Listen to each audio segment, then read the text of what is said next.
So this was a study we did with people from the informal sector, and we want them to get them to save a little bit of money for a rainy day. So here's what happened if you're very poor and you live hand to mouth, and let's say you have a goat and the goat gives you 20% of your income, and one day your goat gets sick. What do? You borrow. And if you live in a slum in Kenya, you borrow at a very high interest rate. And let's say 4 weeks later, your goat is recovered and everything is fine. You still owe 4 weeks plus a very high interest rate. And under those conditions, it's very easy to go into a very kind of slippery slope of deterioration. So what we wanted to create is a saving system that would be a rainy day fund. It would protect against income shocks, right? You have a store, you're selling something, all of a sudden there's an income shock. What do? We don't want you to lose your store, for example. So the first design element of the system is that it will be easy to put money in and hard to take money out. So we teamed up with M-Pesa, the mobile phone company that's owned by Safaricom, and people could put money in through their phone, but at night the money moved to an investment bank, which meant that it was not easy to get it back, right? You had to go fill a form. There was more procedures to doing it. So easy in, more complex to get out. If you needed it, you could get it out, but it wasn't burning a hole in your pocket. And then we tried to remind people and incentivize people in different ways about savings.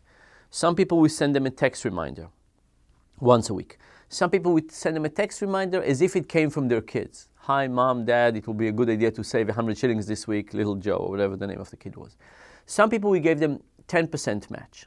Some people gave them 20% match, up to 100 shillings. Some people, we gave them pre-matching. What is pre-matching?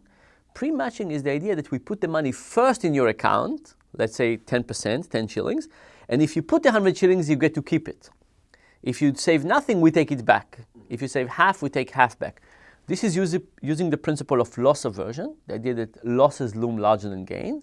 So if you put money in your account, your motivation to keep it will be higher. And the last condition, we gave people a coin we made. And the coin had numbers on the edges for the 24 weeks of the program. And every week we asked people to scratch the coin one way with a knife. It was a metal coin. Or take a knife and scratch it one way if it saved, and a different way if they didn't save. And the idea for the coin was that it would create a piece of discussion in the household.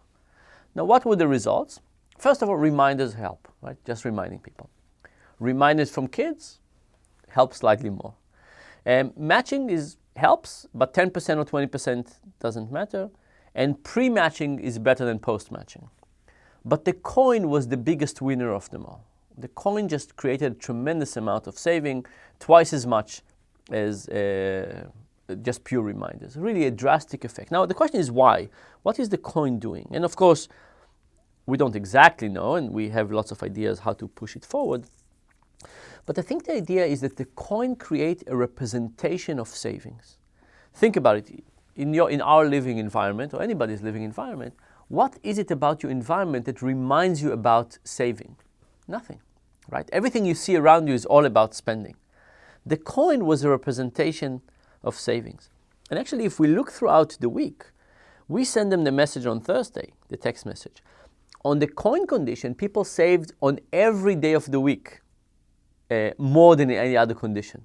So basically, on Monday, there's no text message, but you see the coin, increase the chance you'll save a little bit. On Tuesday, the same thing happened. On Thursday, everybody gets reminders. This, by the way, is also connected to another study in which they took kids on the day that they were born and opened college savings accounts for them, randomly to half the kids and not to half the kids. And when the kids turned 4, the kids with college savings account had higher cognitive and social skills. Now, how come? Do the kids know that they're going to college? Of course not, but the parents know. So imagine you're a parent and you have a kid and they have $1,000 in a college savings account. Not enough in the US to send your kid to college, but once a month you get a statement that reminds you this kid is college bound. And maybe you do small things like read to them for a few more minutes, do something else with them, but over 4 years those effects accumulate. I would feel at this point quite confident that we could say we need some form of physical representation.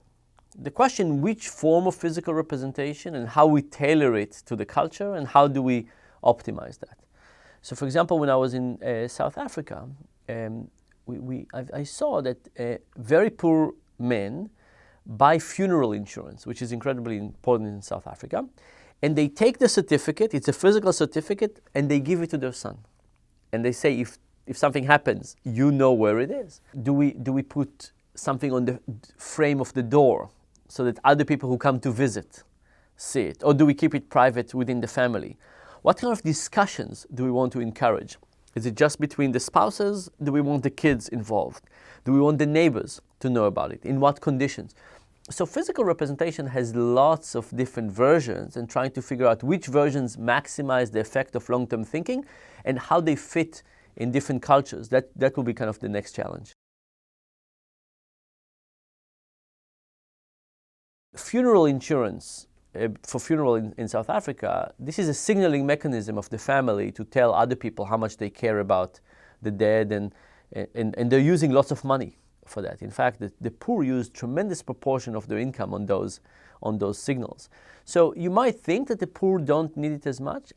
I actually think that it will be much easier to signal for the poor because the signal is going to be clearer. It's not going to be in a big mess of all kinds of signals.